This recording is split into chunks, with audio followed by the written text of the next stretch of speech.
Welcome to episode 5, our final episode of this practice pause reset. How are you feeling? How has this been for you?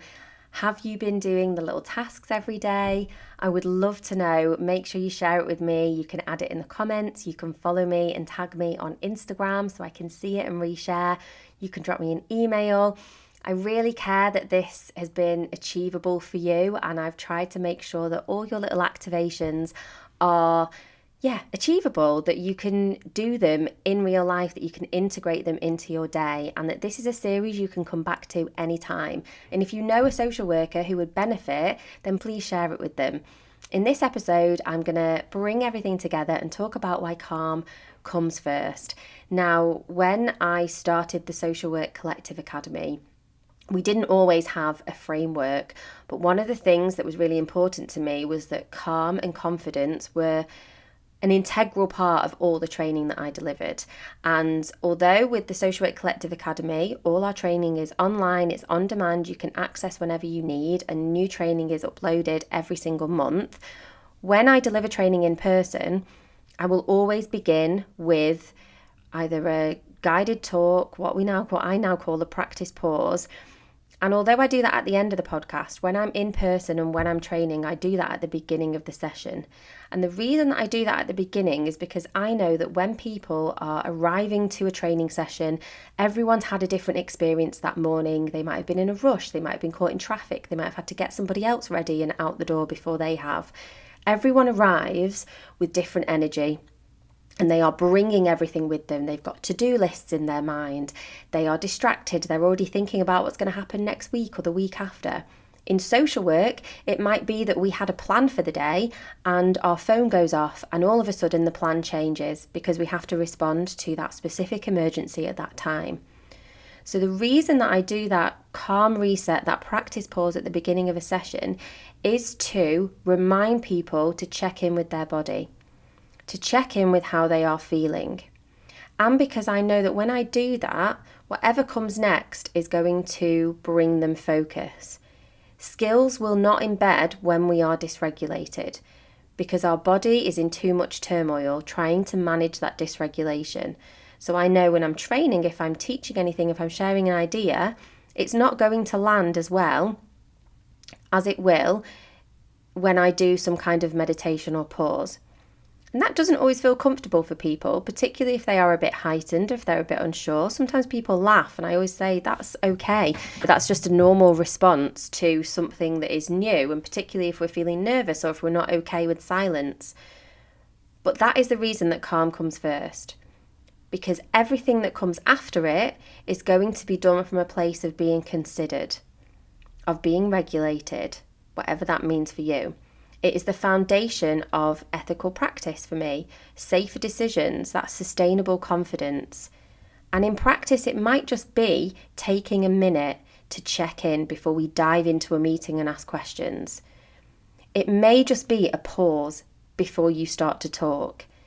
These are very micro things that occur, and maybe now that I'm saying this, you will notice them in your day-to-day practice. Because people, social workers, you probably do these things all the time without thinking about it, to just create that separation between what happens and your response. But if anything else came first, we might have a completely dysregulated sort of scenario, if you like. If calm comes first, everything that comes after can be regulated, whether it is our conversation, whether it's what we write, whether it's the decision that we make next, whether it's our tone of voice when we pick up the phone. It's very rare to see a situation where it has a negative impact on whatever comes next. That's what I want you to think about and take with you.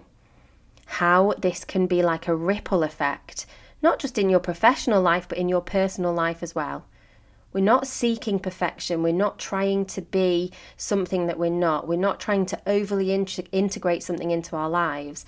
Like I said in episode 1, go back and listen if you haven't, most of the people closest to me wouldn't describe me as calm. But professionally, I have been described as calm. And that's because I take active choices to present that way, because I know that it has a positive impact on the people around me. It doesn't mean that I'm going to be agreeable. Calm does not mean that I sit back and say nothing. Calm doesn't mean that I'm not assertive in practice.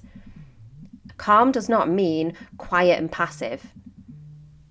So it's really important to remember the feeling that we internalize when we are thinking about calm.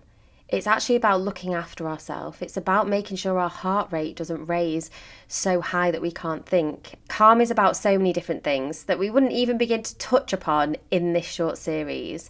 But I want you to think about it as something that can come first, something that can anchor your practice, something that can springboard you for the rest of your day.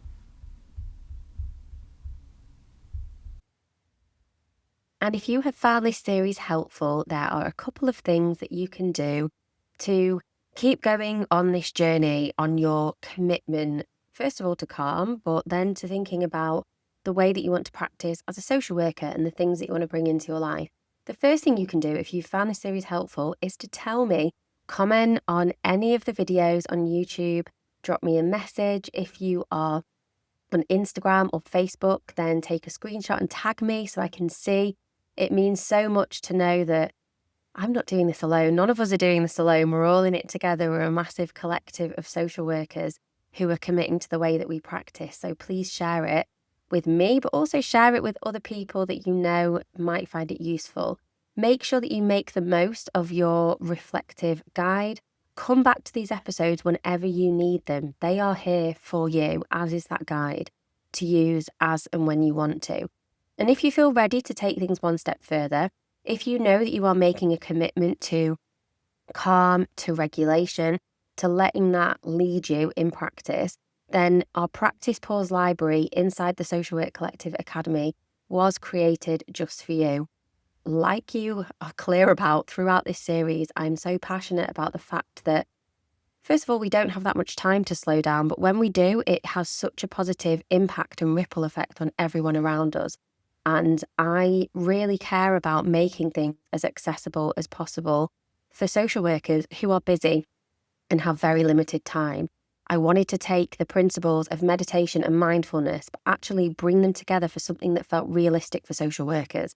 And that is how Practice Pauses came into being. They are guided moments for you, available inside the Collective Academy Hub, ranging from 3 minutes to 8 minutes. You can listen before a home visit, after a home visit, after something difficult has happened, or when you are feeling completely overwhelmed or in that real stuck mindset of knowing you have so much to do, but not knowing where to begin. The practice pauses are that opportunity to integrate all of this stuff into your day seamlessly. So it just becomes a really easy habit when you are, or when you don't know what to do, or when you're with your team and everybody's feeling a bit overwhelmed. The idea is you quickly log on, tap straight through to your practice pause, and it can shift everything that is happening in your day. All of them are available now inside the Social Work Collective Academy. All the details of how to join are in the bio. We don't just have a practice pause library, we have an entire library of resources and masterclasses that are ideal for early career social workers, but also for experienced social workers who either need a refresher or are taking part in learning and development, sharing information, maybe going into practice education or ASYE assessors. There is so much coming in 2026. I'm so excited. We also have, if you're listening to this in real time, a live masterclass in February. That is an opportunity for everyone in the collective to come together with me and be in conversation and have that level of education and teaching, but also just facilitating us all learning from each other. It is a wonderful space and I can't wait for you to join us when you are ready. I will leave all the information, like I said, in the show notes. Thank you so much for listening to this series, and I will see you again for another podcast episode soon.